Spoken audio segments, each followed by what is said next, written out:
Hello and welcome to the Gay and Straight podcast. I'm Jonathan, I'm Paul. and we are here today to dissect day to day sort of issues, traumas, and questions from a gay and a straight perspective. Now, we have been sent in a question. Obviously, we sound different. Just a little bit. Yeah. And the question has come in. It's like, how does our accent and class shape the way you dress, speak, or spend? Mm. Mm. That's a bit of an odd one. Um, I mean, I'm just in a. Oh, we're both sat opposite each other in short sleeve shirts with shorts. So, Yeah. I mean, it is warm. Um, but I don't know. I mean, there was a big thing when I was growing up. Like with a certain brand you had to wear. oh, what was the brands? Well, there was like Timberlands for your shoes, Right. and then like guys were wearing tracksuits. There was like obviously Nike tracksuits, and it is Nike, not Nike, because you don't say Right. likey, you say Likey. like. Likey. Mike, come on, I like you, Nike. I likey and Nike. So there was those. There was the what was it? The sweater shop. Do you remember that? Oh, God. Yeah, like United Colours of Benetton. Yep, That sort stuff of like thing. that. So there was a big fixation on brands and brands that you didn't wear as well. So like Puma, for example, no disrespect, Puma, but if you rocked up in anything Puma, it's like, oh, you scruffy tramp, like you got ridiculed for it. It was actually worse to rock up in a certain brand people didn't like than show up in a non-branded thing. I remember at school, it's like the Puma bags, sports bag, was the thing. I had everyone had like yellow ones or blue ones. I had a black one with a silver one. Right. So it was like a sports bag which you could have your gym stuff in, and then there was the head Head. the head one, which Yeah. had it was like again, it was like a duffel bag of sorts with a strap, but the front bit came off, so you had the toiletry bags at the Yep. front, I remember it. which unzipped. It's a So different colour, wasn't it? but Puma trainers were really in my school, and pony trainers. Pony. Pony trainers, because pony trainers were was like a sneaker, but it had an oversized lip that came up and over, and then basically the lip was larger and it covered over the laces. Right. And at the time, Grolsch beer had the bottle tops, which was like some metal Yeah, you'd pop thing it off and it'd with a stay pop on. thing. Yeah. I used to take that off and put those on your pony trainers. So you had the What? Grolsch, the Grolsch thing. It was made very popular by Bros, Right. the pop band Bros, because they had them on their sneakers with the Grolsch thing. So that was a thing on in the 80s. So pony trainers with a big floppy tongue with a Grolsch Grolsch. lid. With a Grolsch lid on, yeah. So a Grolsch, because you had the metal, it was all the metalwork. So you had that threaded through with the laces, and then you had the Grolsch, the Grolsch sort of Right. cork thing, because it was like a ceramic Yeah. cork that went into the Yeah, it top of the was bottle. Uh, solid. so that was a thing for the uniform for school. And what was it? Lacoste. Yeah. The little alligator. Yep. The alligator was the big thing. This was all before Tommy Hilfiger, Ralph Lauren, and that sort of thing. So you had that, and the poor kids had Dunlop Green Flash Right. Yeah. trainers. Um, That's the crazy thing, though. Everyone got mocked for Dunlop, but they're a hell of a make. Like obviously I, for tyres. in But lockdown, I managed to snag a pair of a size 11. I love that. I wore them to death. yeah, They're the most comfortable plimp soles, plimsolls. because they weren't actually a very good trainer at all. They were literally they were Converse. Yeah. So that was like the Converse style, the UK Converse. See, we never had any of this go and get a beer bottle lid and put it on your trainers. But there was weird things that would happen, like, obviously with the baseball caps, they literally had to float on top of your head, like Oh, yeah. E17 style. Oh, yeah. Oh, yeah, 'cause there's obviously 10 years difference between Yeah, our school careers, but so then there's also class difference as well. uh You don't think there's too much, but it's so vast when your childhood stories versus mine. I think I was very fortunate, I was brought up in relatively affluent areas. We weren't very Yeah, affluent ourselves. I mean, my grandparents were wealthy, but my mother, well, they were, no, I wouldn't say wealthy, but they were comfortable. yeah. Um, Like all my clothes came from a bag every year from my cousin. So he's like 2 years older than me, I think. So I would have all the clothes he grew out of. mm, That was where I got my clothes from, and it gave birth to a bit of I suppose, a bit of a trauma. And I ended up when I got old enough and earning my own money to just buy clothes to make sure I always had my own. Because right. when I would get something like I remember as a teenager, my mum had like the Grattan catalogue, Oh gosh, and I would have it was a K's catalog, K's as Gus and well. K's. Yep. So there was all those catalogues, Littlewoods, Yeah. um, and I would have my spends, and I would beg me mum. I'd be like, I know I only get this amount, but if I get it over 48 weeks, I can get that T-shirt, and I'd feel like a superstar if I ever got my own clothes as a teenager Oh, because I was still getting them off my cousin, and something would go wrong with them each and every time. Like, you'd be eating something and a bit of fat would land on it, and and then that it was it just ruined forever. yeah. So that was always how it used to go down. But yeah, it was more the weird stuff. Like I can't stop laughing about the Grolsch lid. Yeah. It's like, how does that get linked? It was Bros wearing it in Bros the did it video. right. Yeah, so it was the thing, but it's to fit in with the tribe. Yeah. So, but so the accent didn't really make too much of a difference, or the class thing, because it was at school. Everyone was clumped in together, and everyone. Oh no, we ev- had an accent thing. We absolutely did because we had stupid things as well. Like people would wear the tracky bottoms and they tuck them in the socks, Right. or if they were a real gangster, they'd roll one trouser leg up to near the knee Oh, and then walk like they had rocks in the shoes. But accent was a thing, and it was the way you talked. So you oh, would, it's like street talk. yeah. So I know, but the thing is, everyone spoke. I mean, not everyone had my accent. I mean, my accent was a London accent but I when we moved up from London, went to grammar school, but a lot of the kids were also up from London because they worked for the petrochemical companies like Shell, right, Hercules, uh, and they all moved into the area. So it was quite a sort of similar accent pool, but with different twangs and stuff like that. So it's everyone was politely spoken. There wasn't like sort of Cockneys or anything along those lines. But then again, my family are Cockney. right. I've got like they were bought some of them were born under the Bow Bells, which is like the Bermondsey Massif. So they are like, nah, I mean, sort of thing. What Um, geezer? yeah, and it is. So the family gets together. So it's part of the family is very, very Cockney. I had an uncle called Dick Whittington, literally, and Dick was married to Fanny, and you couldn't make it up. So Auntie Fran and Dick and Fanny, and it was just like, yeah, and they were Whittingtons. But they were very Cockney. Yeah. But I didn't have that. My grandmother went to well, she got a scholarship girl. I was a scholarship boy. My mum went to private school, went to a girls' school, and all that sort of thing. So we all had this sort of accent. And I didn't realise it was any different. I mean, Michael was taken out of me when I was a kid because I was always like little Lord Fauntleroy sort of things, always dressed nicely and everything.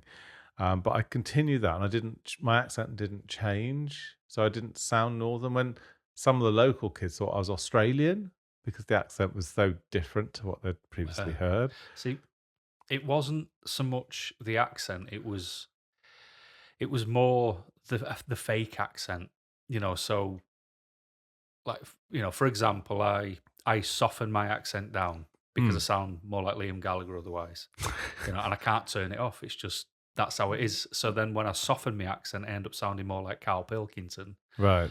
more Salford style Right. sort of accent. But in school, you'd have the guys going, "Yeah, have you got 50p for a bag of chips?"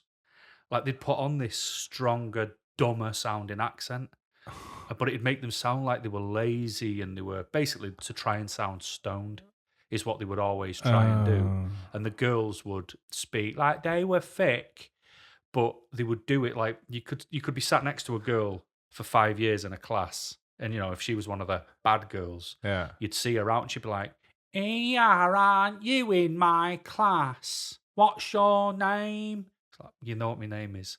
You know what I mean? They'd always play this dumb because it was cool to not know things. You're at school to learn, but it was cool if you knew nothing. So there was this accent thing where the guys would sound thick and stoned, and the girls would just sound thick because I'm not learning, And so there was an accent thing. Oh, really? Yeah, it was weird, but it was real, and you knew if people were talking to you, you'd be like, "Oh, you're one of them." Hmm. You could catch it just by the way they were talking. Because even the girls would do. They all had the same handwriting Oh, really? because that made them, you know. Oh, is that where they had to put a heart over the I? Yeah, and it's really squeeze wide letters together, all lowercase. It was like the words were made out of clouds, like Yeah, cartoon. yeah, Yeah. like that. So there was genuinely an accent thing. Yeah. Always, I remember it. It was horrible because I used to think, why do they sound like that? We were raised in the same area. We were in the same like infant school, but Mm. now you're a plastic gangster with one trouser leg rolled up. It's like when you say the one translates, I was like, thinking, so do you not have any sort of bicycle clips so you don't get your tracksuit muddy on your chain? Is Well, like that? they tucked the tracksuit pants in their socks anyway. That was the thing. You tucked your tracky that bottoms in your socks. I used to do that when you didn't have your bicycle clips Yeah. And on then you. they'd always have. They said they'd have the tracky bottoms on with the socks pulled over them, a cap floating on the head, like say a sweater shop jumper, and they'd always have their hand just stuffed down the front of the pants.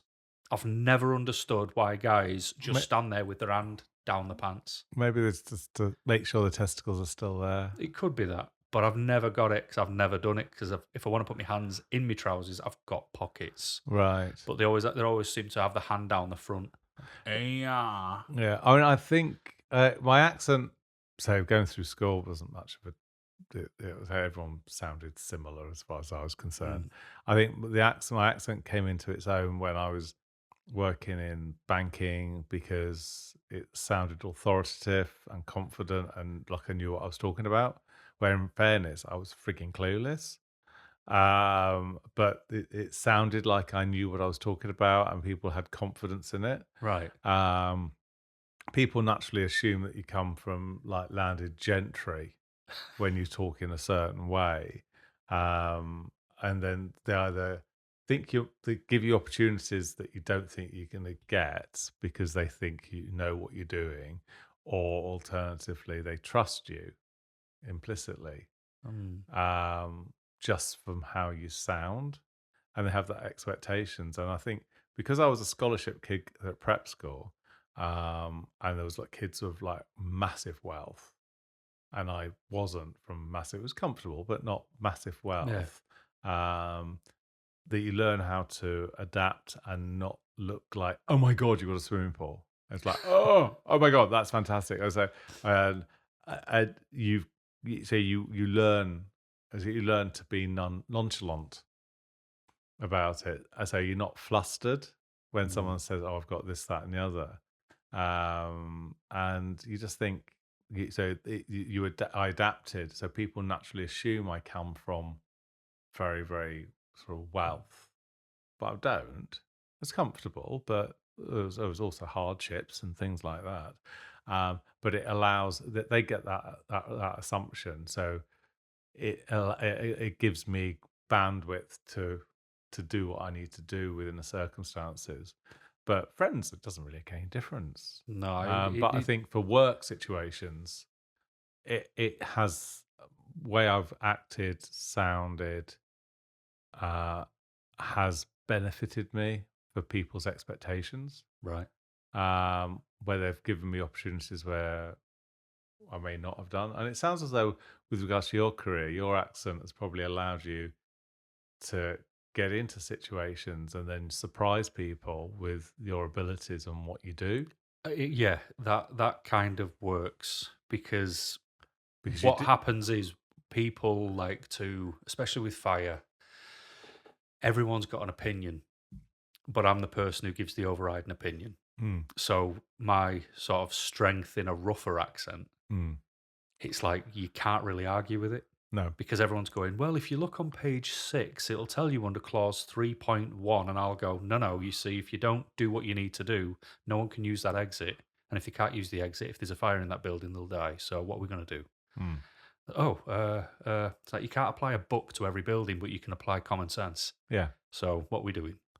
yeah. So it does work that way while everybody else has got the plums in the mouth reciting page Yeah, so you numbers. got a lot of chinless wonders Yeah. that sound as though that I was like the chinless wonder that was going in, but has been given the opportunity and being a pay grade to make decisions, which probably so so many jobs that I've landed. I think, how the hell have I got there? I mean, I ran a department of 120 staff, and I had like, how did that happen? Yeah. And it wasn't. I didn't want to do it. It wasn't like, oh, yeah, that's what I want to do. It's just I suddenly I got a management grade, and then I got another management grade, and then I got deployed when the department I was in shut down, and I suddenly I've got 120 staff, and you've got like, Christ, I was like, But they say they do say that though, don't they? The gift of the gab. People who can sell snow to Eskimos. Like mm, my current boss, he is one of those people who can sell snow to Eskimos, but he's got an easily understandable Scottish accent. right, And for me, if you want to tell me something with a easy to understand Scottish accent, I just believe you yeah, because it's such a easy, warm, yeah. approachable accent. And when he says things, it actually always sounds true, even if he was making something up. So, the accent helps as well, which is why a lot of call centers are in Newcastle when it's, Mm. I want to leave, and you get through to a friendly sounding Geordie. I mean, I worked for a telecoms company, Vodafone, and we set up a department, a call center in Brindley Place in Birmingham. And I said, I always had my reservation. I said, look, yeah, it's cheap because it was like it was lovely accommodation, and I employed about 150 people because the labour force was there; they could Yeah. get in. But I said, look, the accent is going to cause an issue. And I said, oh no, you're being discriminatory, Jonathan, just because you've got a plummy voice and blah blah. And I said, it's fine. And in fairness, everyone was trained and they did their job admirably. But customers that phoned up because it was a technical desk phoned up, they always rephoned, even though the information was being given and the way it's delivered was perfectly right on, spot on. They phoned back again because they didn't trust the accent because the Birmingham accent sounded thick. But strangely, they would accept it from a Scouser. Right. That sounds like a moped about to backfire. Because they've got the banter. But when you speak to someone with a Brummy accent, you think that you're speaking to someone a bit special needs. But the thing is, they may be super Sorry, intelligent. Birmingham. Sorry, Liverpool. Yeah, but I mean, Scousers. Me personally, when you've got accents that you really, really great. Oh, yeah. I've got The some. one that grates me is the Scouse accent because someone told Jimmy Tarbuck, an ancient comedian, told all of Liverpool that they're the hilarious city and place in the world. So every frigging Scouser thinks they're a comedian. I'm dead funny, me. And it's just like, no. And it just, anyone opens their mouth and they've got like that full on Scouse accent. For me, that just, I know it's so prejudiced and everything, but we've got this Scouse couple that come into the pub. Ah, And that's where it is. And they are. I mean, in fairness, she's really nice, but she's got this laugh that it feels as though you've got someone with a metal glove going down a chalkboard, and he thinks he's dead funny, and he's got all these jokes where it's just like, "Oh, do you know the way to Oldham?" And then he's got like someone trying holding someone's breast, like how to hold them. Right, okay. And it backfired on him a couple of weeks ago because there was this other Scouse group that they were super friendly. They were on a boat, so they'd rented a boat for the weekend and they were on the canal. And they sort of came into the pub and a few drinks in the beer garden. At the moment they had a sniff that there were Scousers, they said, "Oh, you come out here shoplifting," and I literally he was had like the scout one of the Scouts that said, "I found that very offensive." And that's the first time someone has. Just stopped him in his The good tracks. thing is, for about 2 weeks, he shut up. Yeah. He did, but now he's bounced back again. I mean, it's like, oh. But sorry. So I suppose accents they do. Of course they play a Because part, but it's the Scouse accent really, for me, it just triggers me. oh, we've got that. Yeah. Yeah, yeah. I mean, Yeah. it really does. I mean, other accents don't like Newcastle. I find that's like super friendly. Love Way it. I quite like broad. I love like the really strong Scottish accent, Mm. and I love the like the Welsh boy. Oh, that's what I just like. Oh, you. It's just like you feel like you're on a boat. It's Oh, absolutely ridiculous. ridiculous. I like Gavin and Stacey. Uh, I no, know. I like, like I say, Scottish is decent. Geordie's decent. Obviously, I'm always going to be prejudiced for Manchester as well. Good, strong Manchester, but not North Manchester. They don't speak the way they're supposed to. They shouldn't be classed as Mancunians. You know, I like quite like a good broad Yorkshire accent. my friend Glenn. He's from Barnsley, and he is through and through Barnsley. You know, like if when you phone and he answers the phone, it's like, "Hey up, cocker," like really strong on there. I think it's really, I think it's lovely when someone surprises you with their accent. But I think a lot of people, my accent robs some people up the wrong way because they naturally assume that I've come from a certain background, certain class, and I'm being dismissive towards them. And sometimes I am. And it's sort of like, I don't like the way you spoke to me. Well, I've just told you a factual information there. I say, I don't like how you told me that either. Well, is that Sounds more like is that a you problem? yeah, sounds like Uh, something you've got to make peace with there, mate. yes. It just shows that I really shouldn't be in a customer facing environment Yeah. with drunk people. Where Liverpudlians might show up here. Yeah. Well, the thing is, she's got this laugh where I'm always checking the glassware because it's that Yeah. it cackles. It's like, "Ah!" It's like, oh no, please go away, and it's just like, Oh, poor Liverpool. yeah, poor Liverpool. So what was the question? Something about accents and class and So, clothes. how and- class and how you dress. So yeah, 'cause I think people dress for the way you dress, speak, and spend.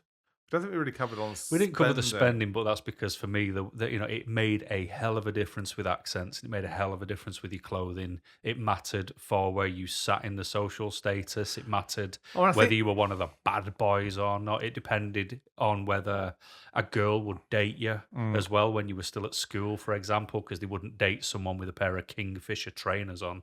I You don't know, even know what Kingfish trainers are. I just remember my old mate Perry used to wear these trainer brands that nobody had ever heard of. Right. So that was one of his. That was one of his ones. And I think with regards to spend, I always remember that say in when I worked as an estate agent, I worked in the Golden Triangle in Cheshire, which is Audley Edge, Prestbury, and Wilmslow. Um, I was dealing with a bank, and they were repossessing a house, and the people that were being repossessed that weekend were out drinking champagne and everything in the local wine bar in Audley Edge, and yet I was there with the repo men to get the keys to get the house on the market because they hadn't paid the mortgage payments. And they had the looks, they had the everything, but they didn't have the substance. And they were literally having another last hurrah of living beyond their means before the house got taken away from them. So I think people do spend to fit in, and I mean that's definitely with the school thing where it's like the trainers, Yeah. and sort of dressing how you portray and how you speak. And I think there's been a lot of people dumbing down, sort of like text speak, and it just you said that people like when you were at your school were like talking like they're a bit thick. And I think a lot of people are now talking text talk and they can't spell and they can't Yeah. read. Yeah, and you can't understand any of the handwriting either. Yeah, and it's just like even they don't even know how to write in cloud text Yeah. with a The old heart shape over the over over the the eyes. eyes. Yeah. So I think a lot of people just they shape themselves to fit in. Yeah, they do. The only thing that spending did for me when I was a kid, even though everybody had to pay, over the odds just to find their social footing, is because we didn't have money apart from, like I would get mine for Christmas or birthday. Everything forever in life for me has been expensive. Like I'll see the cost of something and go, that's a bit pricey. Mm. I've never gone, oh yeah, I'll spend over the odds on something. I've always been then cautious because I never had the money. That's kind of but that's more because of having no being raised with no money rather than where I Yeah. was I raised. mean, I would say when I worked with the bank and got my first big bonus, I went out and bought two new suits, Gucci, got some glasses, and some Ray-Ban prescription glasses, and I think I dropped about 3 grand, and on shirts and things like that. And even as I was leaving the tailors, I suddenly thought, why have I done this? Yeah. And I thought, I've spent £3,000 for stuff to wear to work What's that saying? in a job that I hate What's the saying? You buy things you don't need with to, money you to, don't have to to impress impress the people you people you don't don't like. like. Yeah.